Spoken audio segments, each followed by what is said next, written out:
Benue and Plateau alone, close to 150 lives have been lost, to killing, senseless and wanton killings and destruction of properties rather, and that is very, very saddening to say the least. The PDP governors, the governors of Nigeria, many of them were in Plateau yesterday, to support and pay condolence to the governor of Plateau State, Caleb Mutfwang, due to what has befallen that state in the last 2 weeks, less than 2 weeks actually.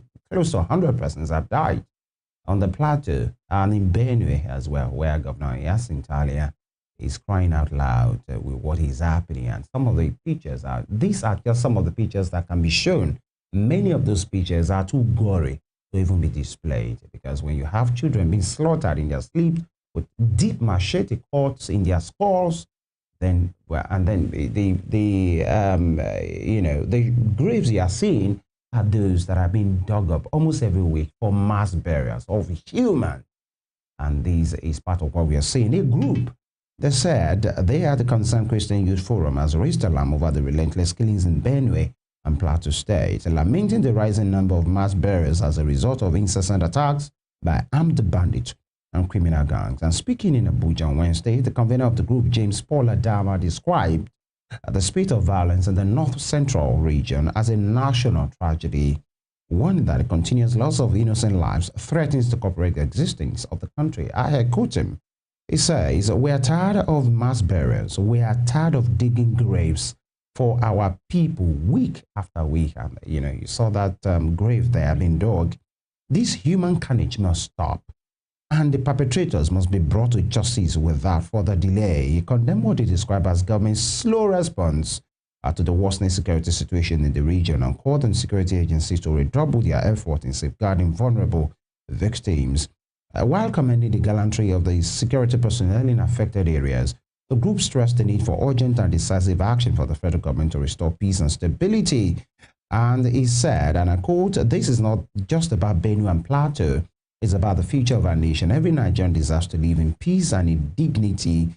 And the forum also called on faith-based organizations, civil society groups, and international human rights agencies to speak out against what is termed the ongoing carnage and silent genocide in part of Nigeria's middle belt. Comrade, he concluded by saying the ongoing carnage and silent genocide must be stopped. Do you agree that this is carnage and it is genocide? Obviously, even the pictures, the gory pictures that were shown on the screen, shows that it's carnage and the genocide is clear. The graves tell the story. And it's very sad because we don't have to play the ostrich in this matter. Not at all. It's so bad that we have insecurity across the nation. Very terrible. Everywhere. For different reasons. But it's worse that other groups feel it's genocide against their faith. And this has been on for a long time. The story of Plateau did not start now. In Plateau, there were times they cried out and said, look, these people threatened that they were going to come to drive us away. We told government, those were in the days of Buhari. And the American government is capturing this since 2019. So these were the days of Buhari up to 2023. And we told government, they said they want to come. Don't worry. That the moment the security apparatus of government left for a while, they came back and bombarded the communities, depleted everything, killed those inside, and the beautiful houses, they left it and occupied. They moved in. Do you get? It's ethnic cleansing. You move them away, you start occupying those ones who are living in IDP camps before relocating to families and friends, but the homes have been taken over. The government did not do anything. So now that they are speaking out, and some are saying why they don't want to bring religion, they will have to bring it to it. Sorry, comrade, this particular person, as far as this report is concerned, is a faith-based organization, actually. That's what I'm saying. But he didn't even say it's like it's against their own faith. They are only coming out to say, yes, it might be faith-based, but this is genocide. Genocide. And this is carnage. Cleansing. And by number, you know, there are places where you have a population of about 90% of a faith. So if the 90% of that faith is telling the government of the day, don't forget that a lot of people were skeptical about a Muslim ticket. Do you remember? Absolutely. Good. So they are now saying, look, wait a minute, they are coming here and they want to come and hit us hard. And nothing was done to protect them. And you want to leave it away from that. Don't forget. People of the other faith have been affected as well. So I don't want us by number. No, I don't want us to colorize it on a religious level. That's the definition of the group. Read the headline of that. Concerned Christians. Concerned Christians. They are talking about concerned Christians. So it's not. Let's not color it for the reason of we don't want to appear. What does the international community? It is what it is. Actually, it is what it is. The international community, the National Assembly of the United States, came out to tell the Nigerian government, the U.S. House of Representatives has expressed deep concern over the killing of Christians in Nigeria, with the House of Foreign Affairs Subcommittee on Africa authorizing President Donald Trump to impose sanctions on Nigeria. According to 2024 report by the Observatory for Religious Freedom in Africa, Nigeria accounts for 90% of all Christians killed worldwide each year. 90%. Of all Christians killed worldwide each year, with 55,910 people killed and 21,000 abducted between October 2019 and September 2023. Coming from the United States. Yes, so let's not color it concerned Christians. We are trying to be politically correct. We shouldn't do that. No. This is not about being... Hold on, sir. Let me clear this. Hold on. For the purpose of... You will clear it. Please hold on. What I'm saying is this is not for political expediency or being politically correct. The report is as it is. We can add, we can suggest, we can remove. Exactly. They are a faith-based organization, but they have come out to talk about what is happening. Now, it's happening in Benue. It's happening in Plateau. I'm only saying it as it is, not to be politically correct. You may please go ahead. Good. What I wanted to clear is that those creating the crisis are not doing it for faith-based issues. Let's be clear about that. Okay. It's ethnic cleansing. It's like we want to remove you from here because we want to take over this land. Yeah. All right, comrade. So that's it's commercial. It is power driven. But the victims by number will also count in statistics. Absolutely. Do you get? Absolutely. And they believe if it's the other way around, to a large extent, there is a form of defense at some point. But they have been helpless. You see, there was this later, I forgot his name now, there was a former deputy governor of the central bank from Benue that said the Middle Belt axis, there is a target for them. He died eventually. He said he might be killed, but he died mysteriously and all. I want us to... Obadiah Melafia. God bless you, Dr. Melafia. Now, the point is, by making believe that something is not what it is, does not change its status. Do you get? And when it's happening, the attackers, the attacked, know who attacks them. Absolutely, absolutely. And in this instance, it's different from they want to rustle our cows. It's even different from they needed our farmland to feed their for grazing. They burn the houses. What do you come back to? You don't have houses here again. All right, comrade. We've chased you away. You don't have homes to come to. Comrade, from the report you just showed us, definitely that report came from the United States. Exactly. They are concerned that Christians have been killed. That's why I said it is what it is. We should not try to be politically correct. Because unfortunately, here, a lot of people would like to say, they don't want to say things so that they don't sound as if they're instigating crisis. But it is what it is.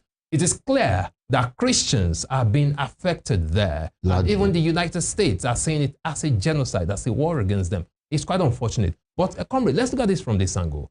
All this happening in Plateau State. You talked about how they burn houses, they leave the choice ones, then they come to take over, and the governments wouldn't do anything about it. The recent attacks, comrade, reports have shown that these attacks actually took place close to a military base. Close to a military base. And there was no support, there was no response from them. And this is not the first time this is happening. We've had cases where attacks will be going on. These attacks are well coordinated. They are well planned. They don't just happen. Even the governor have said it. They are well planned, well coordinated. They take their time.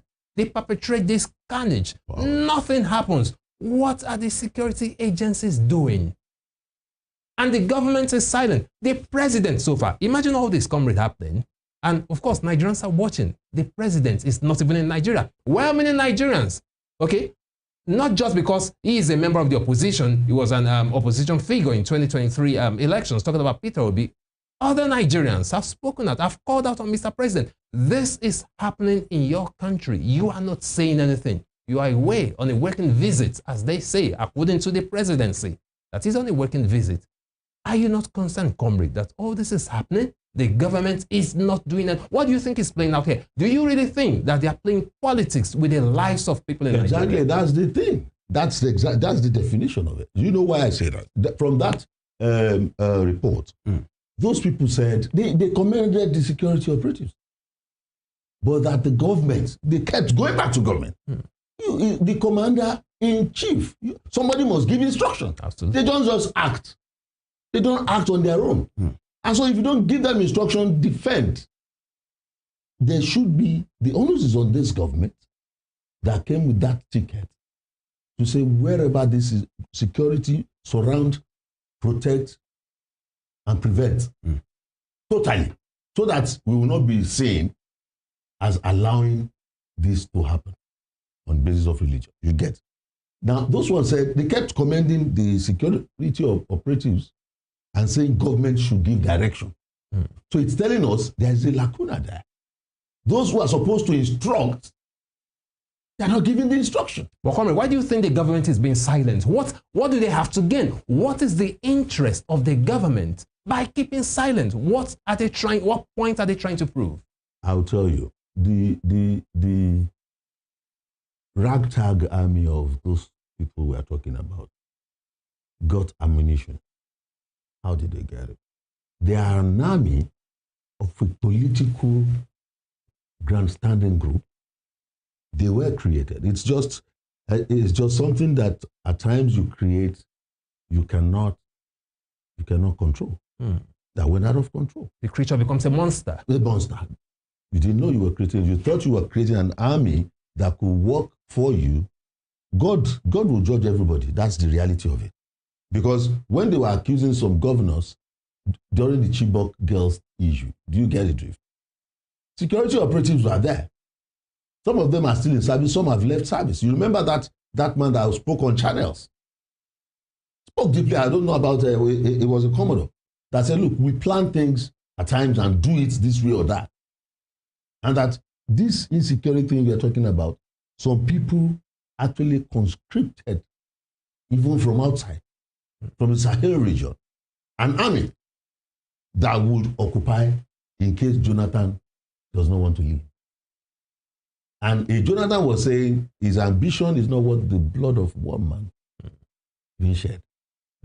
So if he left and the army that you had conscripted for a purpose was not needed anymore, who now pays them? You can't take them back. Do you get the drift? And they became an army of occupation in the forests, kidnapping and collecting ransom. Has the government been decisive about fighting this so-called malaise of kidnapping for money?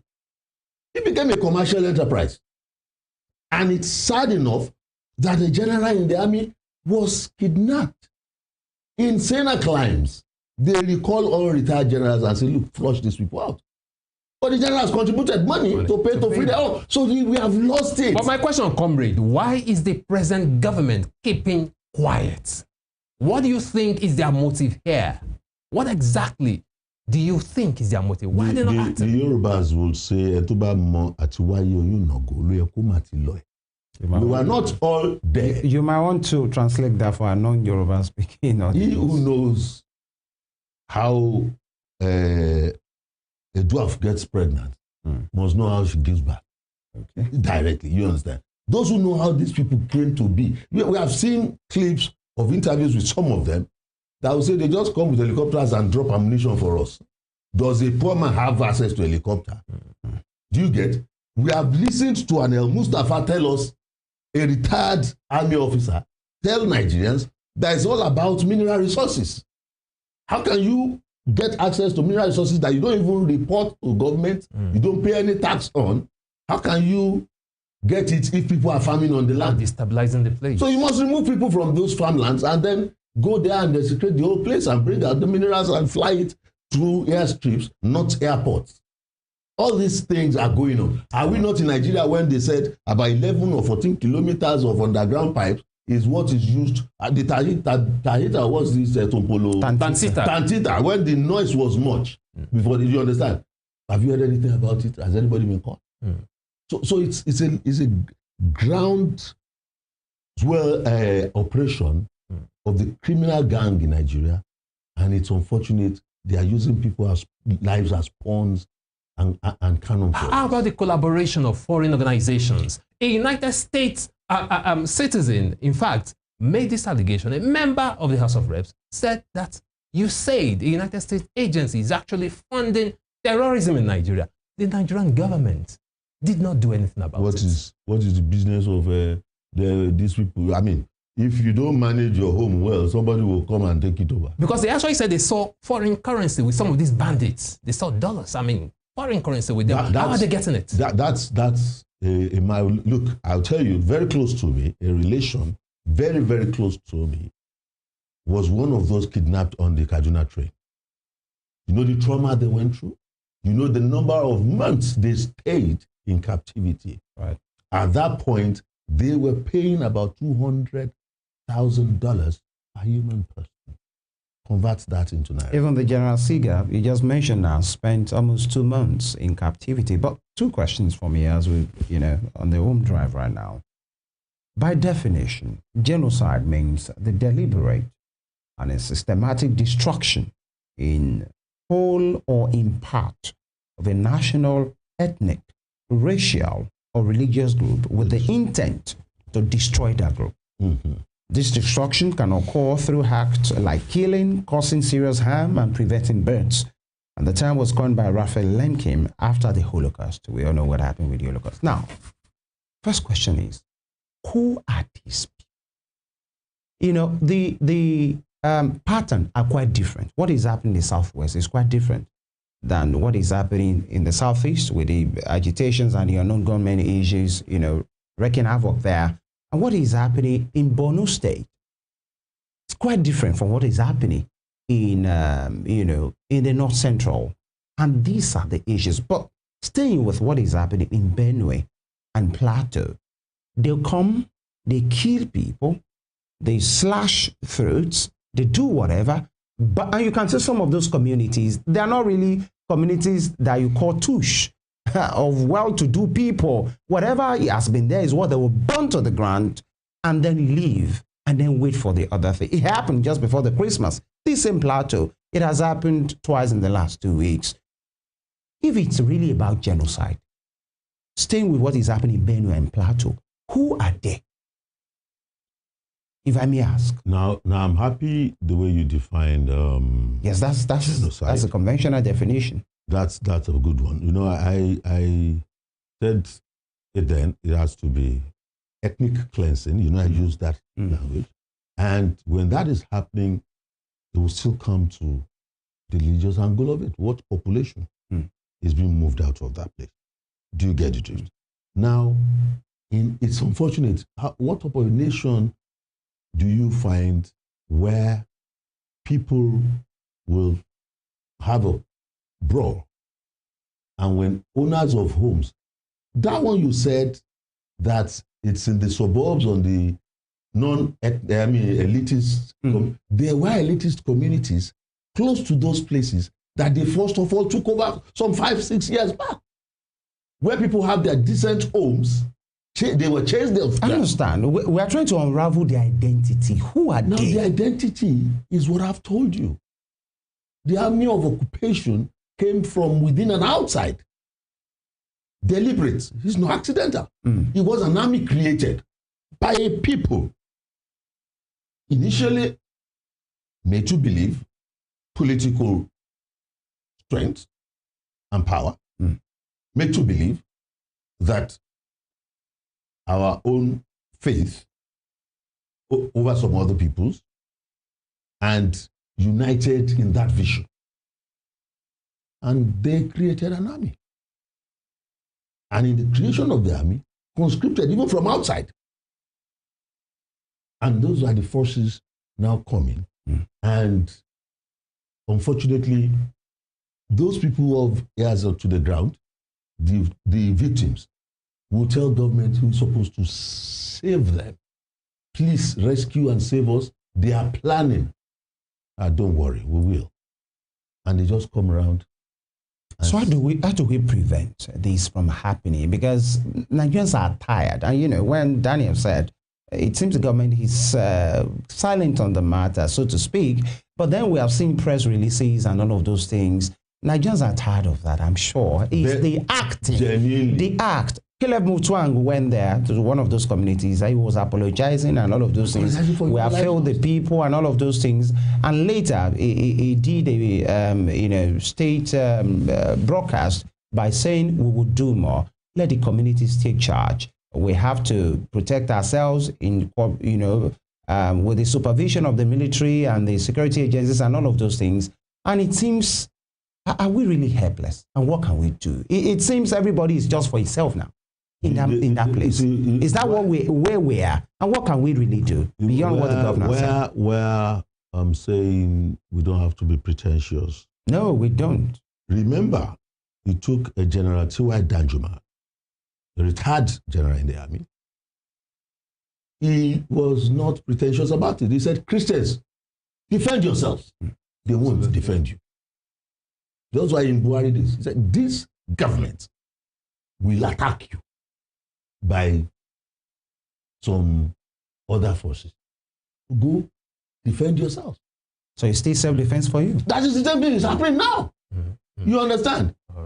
That was when Buhari had a pastor as his vice. And funny enough, General Danjuma still talked about it. When it came to the here, I was there, so it's not as if people told me. So, comrade, are you saying categorically that the present government is being complicit in the massive killings going on, in the carnage going on? Two strands. You see, you don't fight too many battles at a time. I must say this convincingly to everyone that I will not accuse President Tinubu of directly having a hand in that. But by looking away, indirectly, he's allowing it happen. Do you know why? The North is divided in its support, even within the party of the APC, for Asiwaju Tinubu, that he's taking care of his Yoruba boys. There's nothing about why did we support him. We are turning around. So the army that was prepared against Jonathan is being used against Tinubu. That's the truth. If people want to be holistic, simplistic, using different adjectives, the reason is they have now unleashed that army on the population to discredit the Tinubu administration. Simplicity. They are fighting back. And so those forces that know how to take power, seize power, and run with it up north, feel ostracized by the Tinubu administration, feels let down, and they are fighting back. So in your own opinion now, comrade, what do you think the president should be doing right now? Because as it seems, a lot of people are not happy with him, according to what you just explained now. So what do you think the president of the nation should be doing right now to put an end once and for all? Because we are talking about innocent lives here. You made mention of Jonathan, who said Mr. President should declare a state of emergency in those states and authorize the army to go and fight the war. It is war. Those people move from that center, they go some kilometers, are they ghosts? Use all the forces and declare war. He's a commander-in-chief. But if he's not doing that, there's a pandering to political hobnobbing. That no, we don't want to kill your boys. You see, the moment you start seeing murderers as citizens, you cannot solve this problem. But interestingly, comrade, talking about seeing murderers as citizens, just recently, about 390 repentant Boko Haram, they call them repentant Boko Haram. How are we sure? Comrade, what's your opinion? They said about 390 of them, repentant Boko Haram, that they've been rehabilitated, a DRR project, that they've been de-radicalized, rehabilitated, and reintegrated to the society. These people came, majority of them from Borno State. We have others, and we have a few of them from outside the nation, from Cameroon, one from Cameroon, Niger, and Chad. What's your opinion about this? Do you think these are the real Boko Haram members, or is this just a political charade, just to tell Nigerians that the government is working? Let's be very factual about it. It's a good program. It's a good program, not the best, but it's a good program. Good program in the sense that not every Boko Haram fighter is Boko Haram by choice. It's by compulsion. You enter communities, you meet young boys of 12, 13, you capture them and you radicalize them. Do they have a choice? If you don't join us now, Allah will tell us we kill you. They will just, okay, what do we do? So such people, if they have a window of opening to escape, we'll say, okay, let's do whatever you like with us.